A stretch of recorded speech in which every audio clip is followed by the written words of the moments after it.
Power steering, power window, power glass, power brake, AC সব আছে, সকলো আছে। মাত্ৰ নিউ মডেল গাড়ীবিলাকত যি থাকে সব আছে। হয়, যদি আপোনালোকে মাহিন্দ্ৰা XUV 300 ল'ম বুলি ভাবিছে, গাড়ী আহিছেহে, ফাৰ্ষ্ট অনাৰ হয়, মানে ৰেডি হয় নে ফাৰ্ষ্ট অনাৰ গাড়ী, যদি লাগে চ' এইখন ল'ব পাৰে। মই গাড়ীখন ধুনীয়াকৈ দেখুৱাই দিছোঁ। ইণ্টেৰিয়ৰটো মই দেখুৱাই দিছোঁ, চাওক গাড়ী একদম মানে দেখিলে আপোনালোকে মানে পচন্দ হ'বই। চাওক ইঞ্জিন একদম মজা হৈ আছে। চ' বহুতে ধৰক এখন ল' বাজেট কাৰ বিচাৰে। এতিয়া ল' বাজেট কাৰ বুলি কোৱাৰ লগে লগে তো আমি নগাঁৱলৈ আহিব লাগিব, কিন্তু নগাঁও কিছুমান এনেকুৱা ডিলাৰ আছে যিবিলাক ডিলাৰত তো আপোনালোকে একদম ল' বাজেট কাৰ পাব। আৰু এই গাড়ীবিলাক ধৰক যিটো ডিলাৰত আছে, ডিলাৰটো মই নামটো কৈ আছোঁ, তাৰ আগতে মই আপোনালোকক দুটামান কথা ক'ব বিচাৰিছোঁ। এই গাড়ীখনে হওক চাই বা এই গাড়ীখনেই হওক, তো আপোনালোকে যেতিয়া ল'ব তো ৰিফাইনেন্স কৰি ল'ব পাৰিব নোৱাৰে। এতিয়া বহুতে ধৰক অল্ড ভাৰ্চন ডিজায়াৰ বিচাৰে বা চুইফ্ট বিচাৰে বা অল্টো 800 বিচাৰে বা অল্টো K10 বিচাৰে। তো এনেধৰণৰ গাড়ী আছে। মোৰ লগত দাদা আছে, দাদাই গোটেই কথাখিনি ক'ব। দাদা, যিহেতু আপোনাৰ তাত অল্টো 800 আছে, এতিয়া মাৰ্কেটত প্ৰায় নাইকিয়াই হৈ গৈছে অল্টো 800, আপোনাৰ তাত প্ৰাইচ কিমান লগাইছে? এখন গাড়ী 2017 চনৰ, হয়, ফাৰ্ষ্ট অনাৰ হয়। হয়, এখন গাড়ী মই প্ৰাইচ লগাইছোঁ, এনেই আস্কিঙতো বহুত কিবা কিবি খুজিব পাৰে, তেনেকুৱা নহয়। হয়, 265 হ'লেতো আহি যাব। 265, 2,65,000। 65,000। তো এখন আপোনাৰ ধৰক কিমান চনৰ গাড়ী বুলি ক'লে? 17 লাষ্টৰ। 17 চনৰ লাষ্টৰ।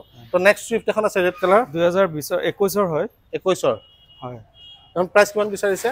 এইটো 5,50,000। 5,50,000। ZX নে VX? কিমান চলিছে এখন গাড়ী?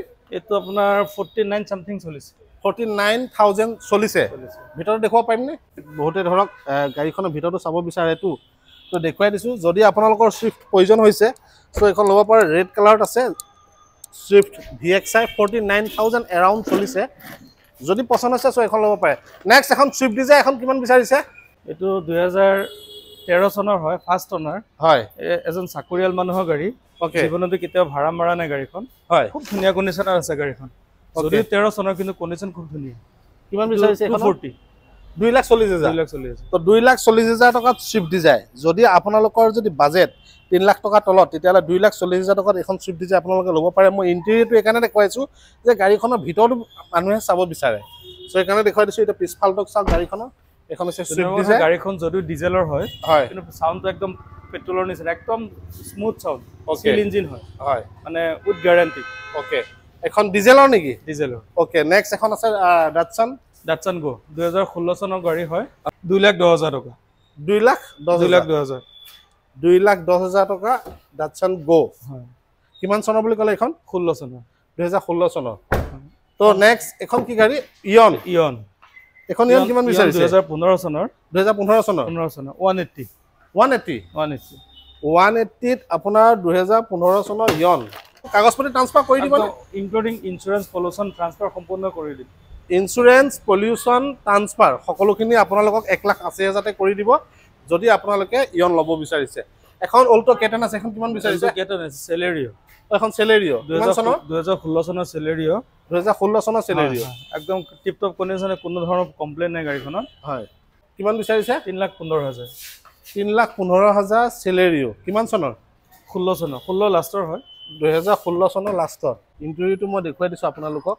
গাড়ী একদম আপোনাৰ ধৰক এণ্ড্ৰইড মিউজিক ছিষ্টেম লাগি আছে। প্ৰাইচ কিমান ক'লে এইখনৰ? 3,15,000। 3,15,000 টকা প্ৰাইচ কৈছে। চেলেৰিঅ' যদি লাগে আপোনালোকক চ' এইখন ল'ব পাৰে। টাইবাৰখন কিমান বিচাৰিছে? 7 চিটাৰ হয়, 2020 চনৰ হয়। 2020 চনৰ ৰেনল্টৰ টাইবাৰ। ভিতৰতো চাওক, যদি লাগে তো এইখন ৰেনল্টৰ টাইবাৰ 2000 কিমান চনৰ? 2020ৰ। 2020 চনৰ। প্ৰাইচ কিমান বিচাৰিছে? 4,60,000। 4,60,000 ৰেনল্ট টাইবাৰ। যদি লাগে চ' এইখন আপোনালোকে ল'ব পাৰে। বাকী আপোনালোকে ফোনত কথা পাতি ল'ব। অৰিজিনেল পেইণ্টত আছে গাড়ী। এখন হৈছে টাইগাৰ জেন। যদি কোনোবাই ল'ম বুলি ভাবিছে এখন ল'ব পাৰে। এখন মানে ধৰক মডিফাই কৰিব পাৰে আৰু ফুল মডিফাই কৰিব পাৰে। এইবিলাক একচুৱেলি গাড়ীবিলাক লয় মানুহে, ধৰক মাৰুতি কাৰ আৰু এইবিলাক যে অকল মানে মডিফাই কাৰণে লয় আৰু। অ'কে, এইখন যদি কোনোবাই মডিফাই কৰিম বুলি ভাবিছে মাৰুতি জেন টাইগাৰ, চ' এইখন আপোনালোকে ল'ব পাৰে। প্ৰাইচ কিমান বিচাৰিছে? ফুল অৰিজিনেল পেইণ্টত আজিলৈকে। হয়। আৰু গাড়ীখন খুব ধুনীয়া ফাৰ্ষ্ট অনাৰ হয়, খুব ধুনীয়া কণ্ডিশ্যনত আছে। হয়। আৰু আনকি আৰু এটা কথা, গাড়ীখন যেতিয়া নতুন ডিলাৰৰ পৰা কিনে 2004 চনত, এই গাড়ীখন কিনোতে মোৰ ভাগিন ল'ৰাৰ লগতে আছিলে। নতুন কিনোতে। অ'কে। আৰু এই গাড়ীখন চলোৱা নাই, বেছি চলোৱা নাই, একদম কম ৰানিং হৈছে।